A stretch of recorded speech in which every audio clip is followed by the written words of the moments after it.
भाई सम्मानित सदस्य फूल सिंह भैया जी कृपया अपना वक्तव्य रखें।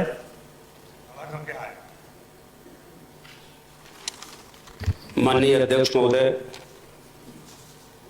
अभी माननीय सदस्य सभी सदस्यों से निवेदन है कि कृपया आप अपने विषय 5 मिनट में समाप्त करेंगे ताकि अन्य सदस्यों को भी अवसर मिल सके। कहा था माननीय महामहिम राज्यपाल जी का जो अभिभाषण है ये 5 वर्ष का आईना है, तो इसमें जो कुछ है वो 5 वर्ष के हिसाब से ही चर्चा करेंगे। चर्चा के लिए बहुत समय मिलेगा अभी। जी बहुत सत्र आएगा, बजट सत्र आएगा, आपको बहुत अवसर मिलेंगे। जी, अभिभाषण जब हो रहा था राज्यपाल महोदय का, अगर उस वक्त आंख बंद कर लेते तो लग रहा था कि हम लोकसभा दिल्ली में बैठे हैं, और मैं उसका टाइम का और नंबरिंग किस तरह से नाम लिए गए हैं। पीएम रिपीट हुआ है 50 बार से ज्यादा, सीएम 15 बार, ओबीसी का रिपीट हुआ है सिर्फ 1 बार, रिपीट हुआ ही नहीं। ओबीसी नई बात ही है, नई बात है, शांत रहिए, समय मेरा खराब होगा, आपका नहीं होगा। ओबीसी अन्य पिछड़ा वर्ग को 1 बार बोला गया है, शेड्यूल कास्ट का नाम 1 बार बोला गया है, माइनॉरिटी का नाम 1 बार बोला गया है, महात्मा गांधी जी 1-2 बार, और बाबा साहेब डॉक्टर आम्बेडकर 1 बार। बाबा साहेब डॉक्टर आम्बेडकर की चर्चा यहाँ कई बार हो चुकी, हमने फोटो लगाए, हमने चित्र लगाए। बाबा साहेब आम्बेडकर के फोटो के साथ साथ संविधान को भी देख लीजिए, उनके हाथ में लिखा हुआ है। संविधान को पढ़ाने की अध्यक्ष महोदय कि आरक्षण के ऊपर जब भी चर्चा करते हैं, संविधान पर चर्चा करते हैं, एक बार आरक्षण को समझ लें पहले संविधान के नजरिए से, और अपने माननीय सदस्यों से आप कहें कि संविधान भी रखें और पढ़ें, क्योंकि आरक्षण कोई भीख नहीं है।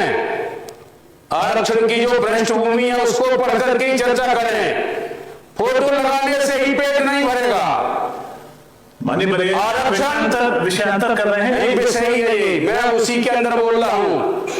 ओबीसी बाबा साहेब आम्बेडकर ने संविधान में लिखा, भारतीय संविधान भाग 16 अनुच्छेद 340 और अन्य, इसमें माननीय राहुल जी ने खुद कहा कि जिसकी जितनी संख्या भारी उसकी उतनी हिस्सेदारी होनी चाहिए, लेकिन यह हिस्सेदारी छोड़िए, नाम भी नहीं लिया जा रहा।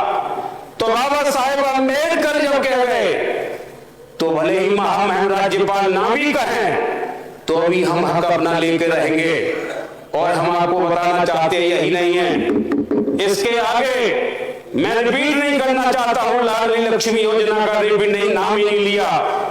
एक बड़ा विषय है जो किसानों के लिए सरदर्द बना हुआ है, वो है आवारा पशु। आवारा पशुओं के बारे में नहीं कहा गया, गाय को इन्होंने कहा है, लेकिन मैं आज कहना चाहता हूं गाय पूरी तरह से आवारा पशु बना दी है इस सरकार ने।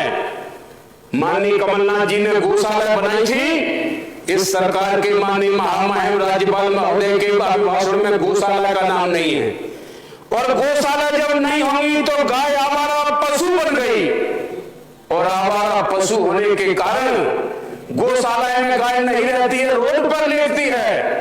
जब ड्राइवर आता है शराब पी करके उसको कुचल के चला जाता है। ये भी माननीय अध्यक्ष महोदय हिसाब लगाइए, मध्य प्रदेश में एक दिन में कितनी गायों का कत्ल हो रहा है रोड पर, कितनी गाय मारी जा रही हैं, इसको भी आप थोड़ा सा काउंट कराइए। लाखों गाय रोज मारी जा रही है, और किसके कारण मारी जा रही हैं? इसी भारतीय जनता पार्टी की सरकार के कारण। और मैं आपसे कहना चाहूंगा यही नहीं है, ध्वनि विस्तार के अंत पर रोक के हम पक्षधर हैं।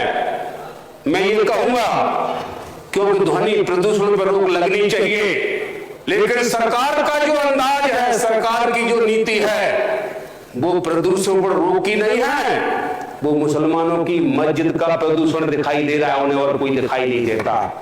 यही नहीं, और मैं आपसे कहना चाहूंगा मांस मछली बेचने के लिए प्रतिबंध लगा दिया है, और प्रतिबंध कैसा लगाया है कि रोडों पर नहीं बेचेंगे। क्या अध्यक्ष महोदय सरकार ने उनको दुकानें दे दी थी क्या?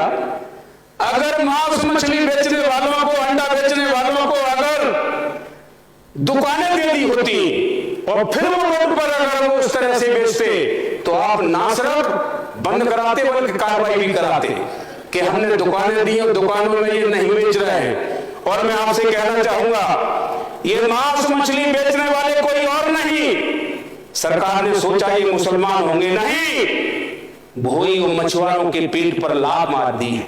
गरीब बेचता है अंडा, अंडे से 2 का काम चलता है।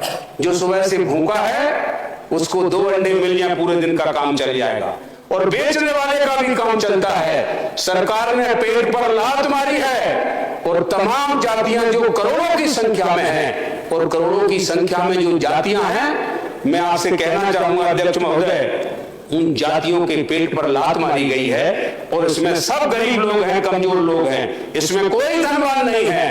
और यही कहूंगा कि आगे विद्युत का मामला है, पुल सिंह जी समाप्त करेंगे। है जो 3 हो गए, पुल सिंह जी समाप्त करेंगे। एक लाइन रह गई, मैं उसको पढ़ करके आप बंद कर दूंगा।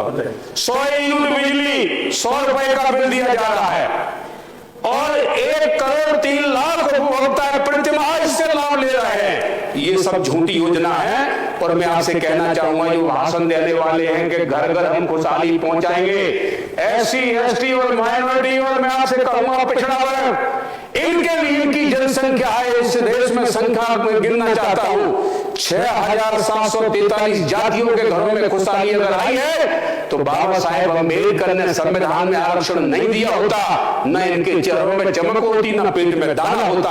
और उसी बाबा साहेब अम्बेडकर का नाम नहीं लिया गया है। मैं बाबा साहब का सम्मान करते हुए उनका नाम लेकर के बंद कर रहा हूं। जय भीम। धन्यवाद पुल सिंह जी। धन्यवाद।